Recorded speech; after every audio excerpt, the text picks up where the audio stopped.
if you just hear the phrase journalism marketing or marketing journalism, because you can flip them around, is it's not quite sure whether this is the marketing of journalism itself, which is a different animal, or whether it means using journalism to do marketing.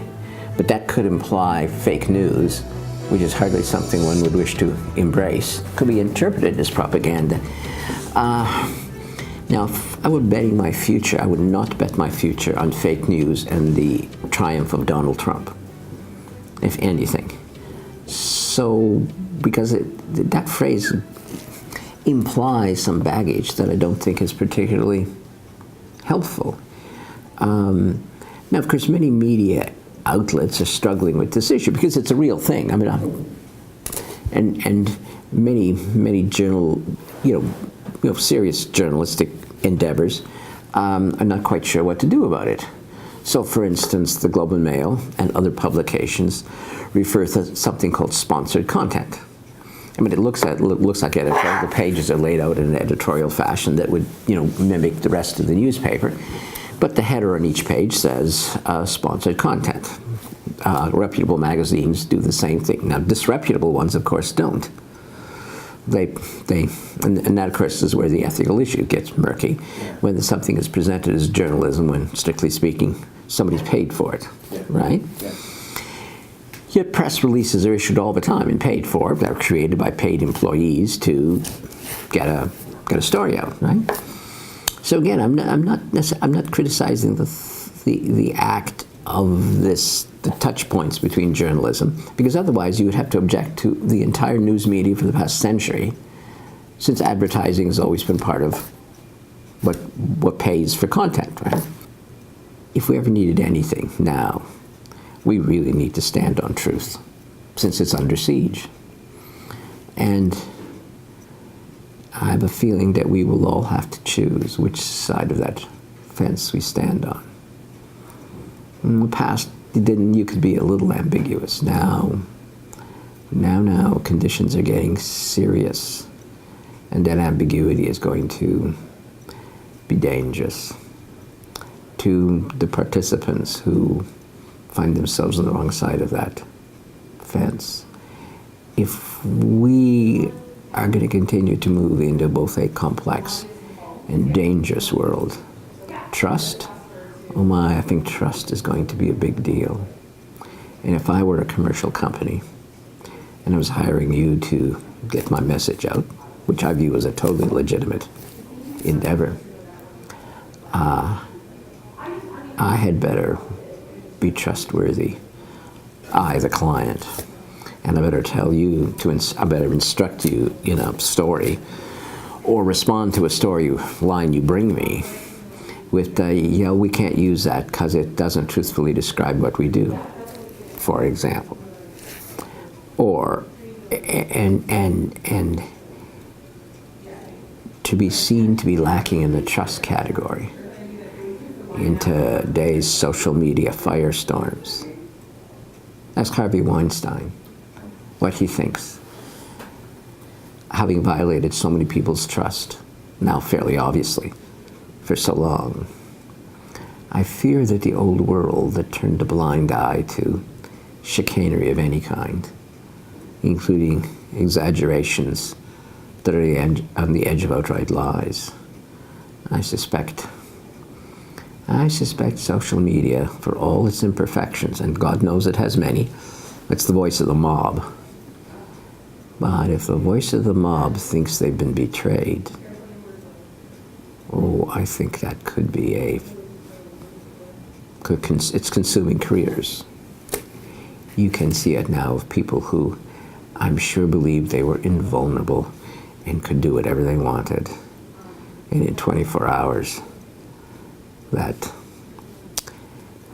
has become, wasn't in the past, but has become a piece of mythology.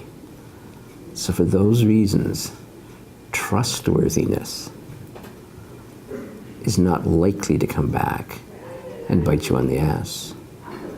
Lies are ever more likely to. Just notice what the social media and the phone has done. You can't now commit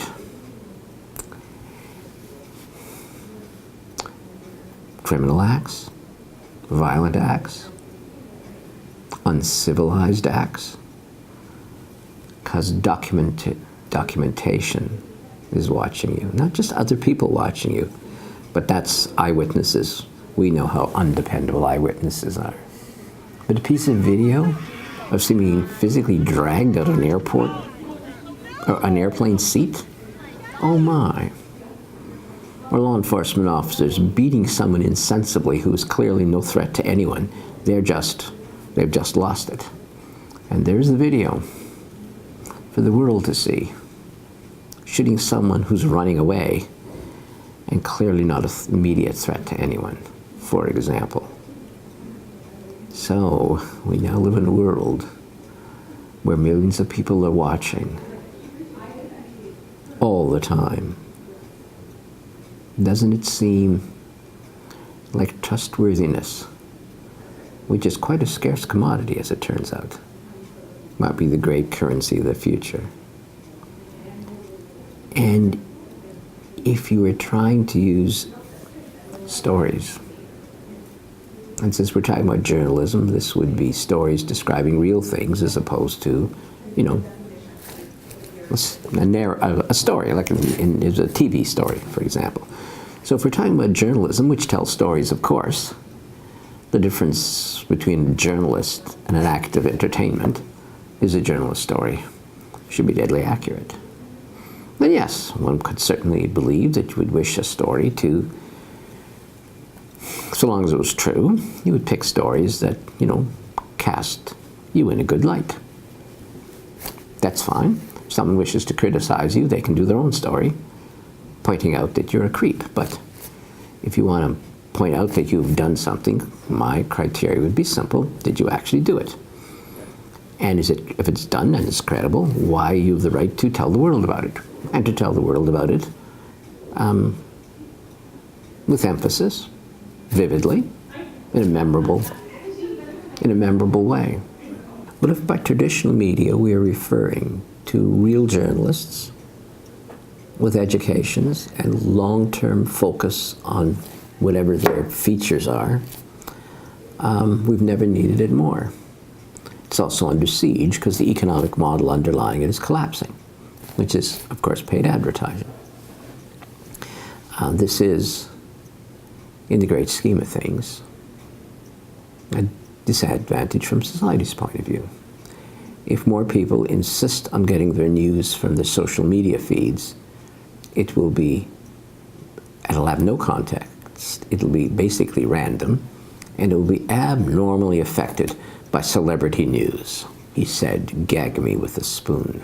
What purports to be news is entertainment of the lowest common denominator. And it does mean, unfortunately, that what constitutes much of the electronic news, at least, is the old journalistic rule: if it bleeds, it leads.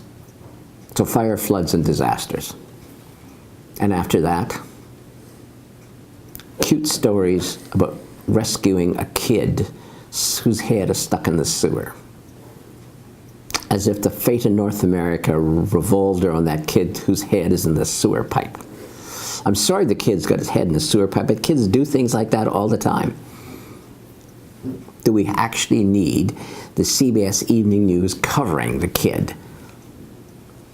I think not. Walter Cronkite, I'm sure, is rolling over in his grave, that poor man. Like, he was a journalist. Yeah. First and foremost. And I remember the night that he turned against the war in Vietnam. The man who'd made his entire career objectivity. I'm just here to tell you the facts, your opinions. I'm not here to pontificate my opinions. I'm trying to report exactly what's happening to the best of my ability and the ability of my colleagues to capture the images and tell the stories fully, accurately, without political bias or prejudice. The irony of that in today's Washington is extraordinary. And it was one of the most famous broadcasts ever produced in America. When Walter Cronkite, who at that time The opinion of polls said he was the most trusted man in America. He looked in the camera and said, having returned from Vietnam, I paraphrase, but this war is not winnable. And then he said in slightly more circumspect language, we're there because we're stubborn. And Lyndon Johnson chose not to run for re-election. He's lost Walter, he's lost the middle of America. Can you think of an equivalent journalist now who could bring down Donald Trump? Trustworthiness and journalistic integrity and you know, and then there's whole networks in America that can remain nameless that are the mouthpiece of the crazies and Donald Trump and autocratic billionaires. Just because you're in downtown Cambridge does not mean you escape this debate. I'm sorry, I don't think, and nobody can escape this debate on the planet, one way or the other. You stand for truth or you stand for the liars. You stand for the propagandists or you stand for the truth. You either reveal, you know, horrendous human rights abuses, which you know are occurring all over the planet, abuse of process, the rich exploiting the poor, the list, you know, people killing each other for religious lunacy. Well, what do you see the greatest purpose for journalism in today's world? Make the world a better place. Care to elaborate? No. Well, is it not? Two things, and they're very traditional. First, we should have an informed public. Why do I do interviews? Because I talk about the importance to have an informed public. If I decline interviews, I'm not walking the talk. Like, walk the talk or shut up, like one or the other. And I'm a professor, so don't want to shut up. So I have to do these interviews.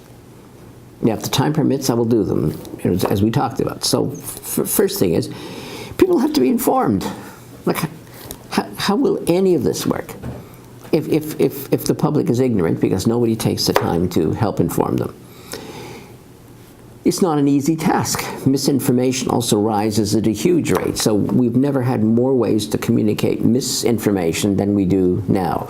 And once it's on the internet, it's hard to get rid of it. So the large numbers of people who believe vaccines cause autism, it does not. There is not a shred of scientific evidence that that is the case. Yet, because of one bogus report a long time ago that got out, notwithstanding it's been retracted, repudiated by anybody who would know, the information is loose. And you know, you get confirmation bias where people do not wish to be argued with. So they listen only to information that confirms what they think they already know. Now, just because you put real information out there does not mean it will be absorbed, but you better start with putting it out there. And then that's the second way journalism can make the world better, is by making the truth hard to avoid. Making it hard to avoid, making the truth hard to hide. The liars always want to hide things. So like I said, those cameras on those phones, annoying though the texting is, annoying the idiot teenagers are whose lives revolve around their phones. Ignore all that. It is a watcher, and properly deployed might have revolutionary effect. Not quite deployed yet, with full effect, I suspect. But it's going to occur to people how that phone can make it hard to hide the lies. And, you know, I'm sure you're aware of the old journalistic bromide, you know, the role of a journalist, is to comfort the oppressed. That's comfort the oppressed. and afflict the powerful. Two things. Hold the power to account and help those who are voiceless. Can be said in many different ways. I do not believe the need is less now than it was when those ideas were expressed a long time ago. The oldest idea is advertising.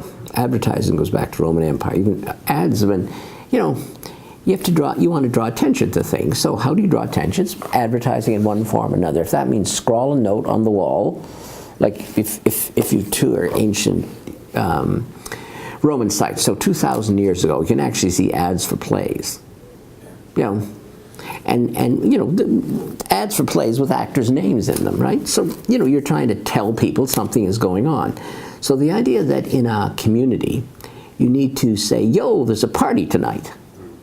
Well, unless these are just close friends, you're trying to tell the town there's a party, come on, let's rock. You go, or there's a political meeting or anything. So this, in that sense, it was like in the beginning, advertising and journalism all are very close to the same thing, right? You are communicating events. And events about entertainment in the oldest sense of the word. No, that's a 2,000-year-old idea, so it's hardly like, I cannot describe that as new. So I presume you're familiar with the old town crier. I mean, before newspapers, you actually had someone who roamed around the town shouting. It's shouting. I mean, it's why when the monarch of Canada is announced after the death of the king or the queen, it is actually a spoken announcement, because it would have originally been a spoken announcement as people ran around, because there was no printing presses yet. And if there's no printing presses, the only way you can do journalism or advertising is by opening your mouth and talking. And so that's how stories were communicated, but that's how ideas were communicated. That's how generals mobilized armies by running back and forth in front of the troops, bellowing at them, trying to stir them to action, right? And so this idea of in a society, having to communicate information, to take action, to go to a party, was always there. And as soon as the printing press has been invented, oh my, now life got a lot interesting, because it is making popular what had otherwise been, books have existed for thousands of years for rich people, because they're so expensive to create, hand copied, for God's sakes. So now, the printing press, and you could, if you were looking at the history of technology, see the inventing of the printing press, strictly speaking, movable type, so that you can compose anything and distribute it cheaply. That's more transforming. Maybe the internet rivals it, but only the internet in terms of the liberating force. Because now people who had ideas could communicate them to the public, so that books are born. And 3 minutes after books, of course, a short book. What's a short book? A newspaper. And as soon as it was clear that you would communicate things like ideas, events, wars, what the mayor said, what the king said, the king's dead, oh, must tell the people the king is dead, then someone decided it would be also time to tell you that I have baskets of potatoes for sale this week. It was communication. There's potatoes for sale. Right in the Middle Ages, for example, we had trade shows. Trade shows have existed for a long time. And that's how you had to actually do trade. And they were intermittent.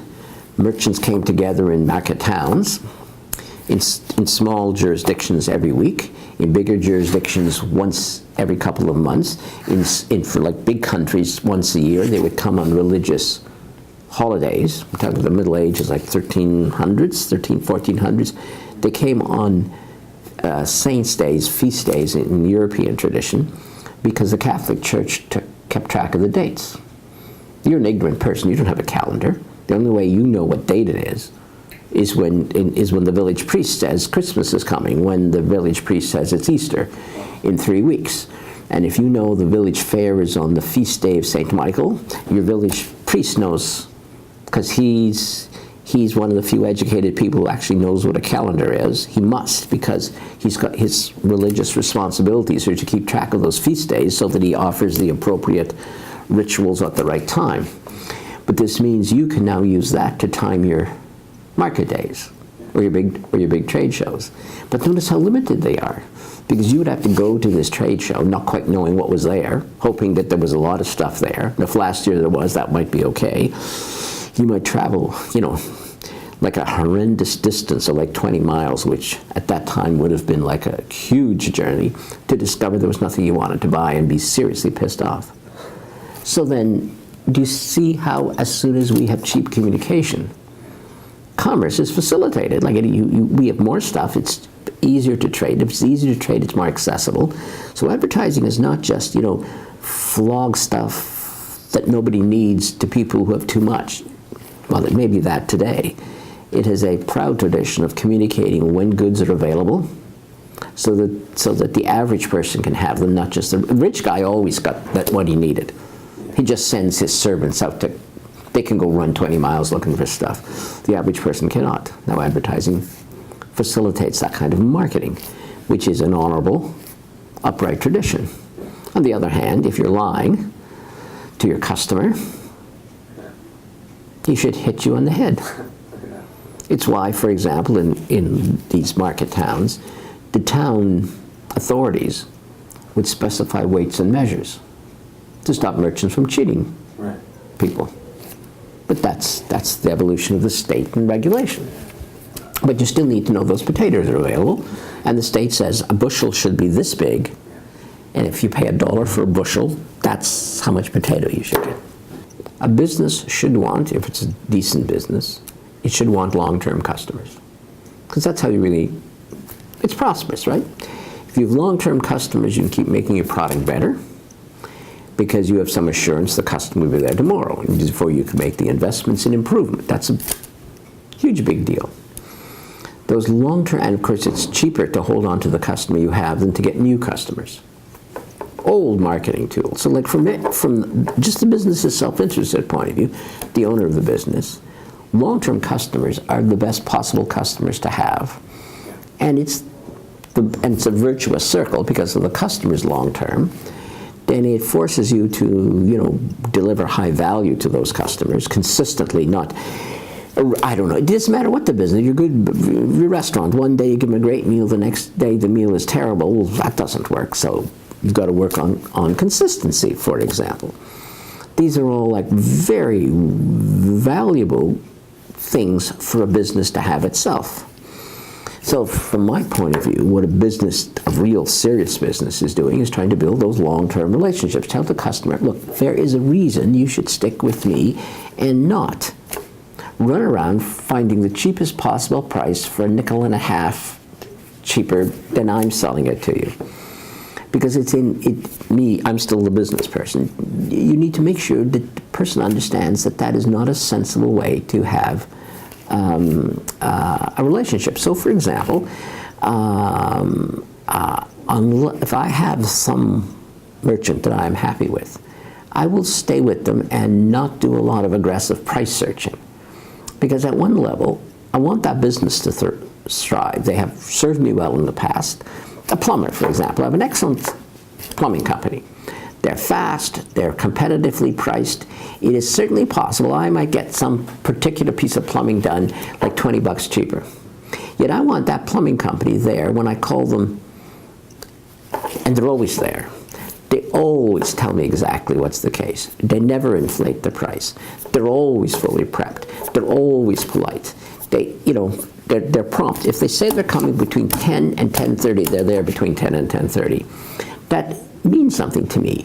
So if I run around trying to, in other words, nickel and dime them by saying, look, no, I can get that faucet changed for like $1.50 and you're charging me $2.50 or whatever the amount is. Yeah, okay, that's fine, but then I better be used to the fact that I'm going to call a plumber someday. He's going to come 3 hours after he said he was. He won't have the stuff he needs. He'll have to go back, and my pipes, water's dripping all over my house because now I have no one to call.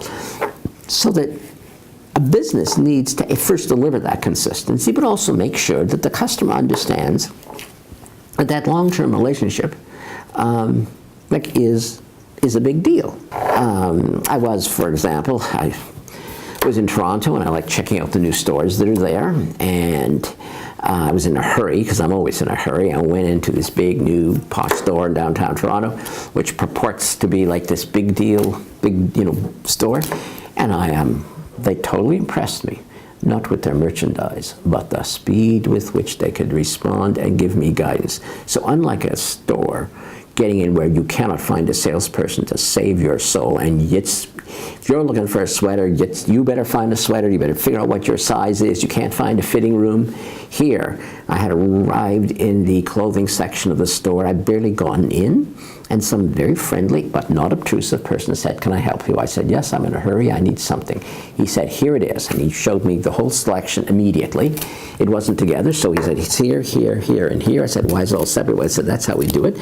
How can I help you find the right size?" Boom, boom, boom, boom. Now that, I'll go back there. It wasn't cheap, but on the other hand, that store saved me time. Time's important to me. It may not be to everyone, but it was important to me. That store knew what it needed to do, and the staff was informed. I said, "Well, I'm not quite sure what size I want." Okay, he did it, not me. He didn't say, "Well, maybe whatever." So he said, "I think these three should be right here. Just try this one, because it might be just a little snug and the rest of them should fit." And it was exactly what I wanted. I was out of there in barely 15 minutes. And no standing in line trying to find out who to pay. Boom, boom, boom, boom. I'll go back. I'll go back. Now, that store actually, because its narrative was high service, it delivered what it said, because I would not have gone a second time if, having heard this message from them, I'm roaming around like I was in Walmart with not a helper in sight, right? Home hardware is a good example. Home hardware, they tell you they can answer questions about home repairs. They actually can. It's my experience that I can be in different home hardware and say, "I'm looking for this kind of washer," and get someone that actually knows about washers. And they take you and they say, "Okay, no, that's not, why are you doing that?" "Oh, no, you don't need that washer, you need this washer." Like, that's truth in advertising. And therefore, home hardware, in, out, get what I want. Knowledgeable staff, and I'm not lost roaming around for hours in a gigantic store trying to find someone to ask a question of. Now, so that's from the point of view of the client. On the other hand, from the point of view of the customer, there has to be two parties to any act of communication. So there's the narrative, there's the goal of the business, the narrative they're communicating, which they better be able to deliver. On the other hand, there's the customer, who has his own needs, right? And what the customer needs is to actually be spoken to, so he's being told. So people who are time-starved like me, the right store better be telling me about that, right? So in that sense, what I want, the customer, is a message relevant to me. Do not tell me that we have the cheapest sweaters in Toronto, because for me that's not a relevant consideration. It is for other people, that's fine. I'm not telling everyone to buy expensive sweaters. The cheap sweater will serve in many purposes to keep you warm for one winter, and then it falls apart. That's fine. But you make sure that you have the right customer and that the message is relevant to them. So don't communicate to me like stupid things that I have no interest in. I'm interested in the entertainment industry. A lot of my students work in entertainment. They have entertainment businesses. I need to be informed, or I cannot give them good guidance. A very efficient way to get information is Los Angeles Times, because they cover Hollywood movies and TV very effectively. It's the town business, right? So like a sensible journalist organization, they know where they know one of their drivers of economic activity, and they actually cover it quite well with really good coverage, dependable. I'm rarely there in that I can only talk about that section of the newspaper, not the whole thing, but that section of the newspaper tends to be high accurate. I don't get contradicted. I don't then 2 weeks later hear a completely different story from another source. So I go to it quite often because it's a good way to communicate, a good way for me to get information efficiently. Yes, well, the Los Angeles Times, powered by ads by you-know-who, consistently send me ads for plastic surgery in Toronto. It took me a long time to figure out why on earth I'm getting plastics. I've never gone to a plastic surgery website. I've never asked a plastic surgery question, the kinds of things that would set these ads off. I suspect it is because when I go to Los Angeles Times, the only thing I go to the entertainment section, and the software doesn't watch me click on business, entertainment. They just see me click on entertainment. And ergo, since I'm obsessed by celebrities plainly, I must want Brad Pitt's nose, or what the hell ever. So, useless. Like that ad is wasted. It is just bad targeting and bad message. Oh, the other thing they do is send me ads for for-profit degree mills in America because my address is Waterloo. Now that is bad targeting, utterly useless from having any impact. So I want a message relevant to me. So of course a harmony of interest here. You match the business who wants long-term customers with the customers who have a particular need, and the message resonates. A short answer to why the independent business needs a powerful narrative. How about a few words? Amazon, Walmart. Which only depends. Or give up. I mean, I can name a few other mass merchandisers, but those two behemoths. So if an independent business person wants to survive, they had better know how to communicate. They better know what they're trying to deliver. Like a good message cannot replace bad performance. But if you have good performance, then you must get that word out with as vividly as you possibly can, or you will not survive.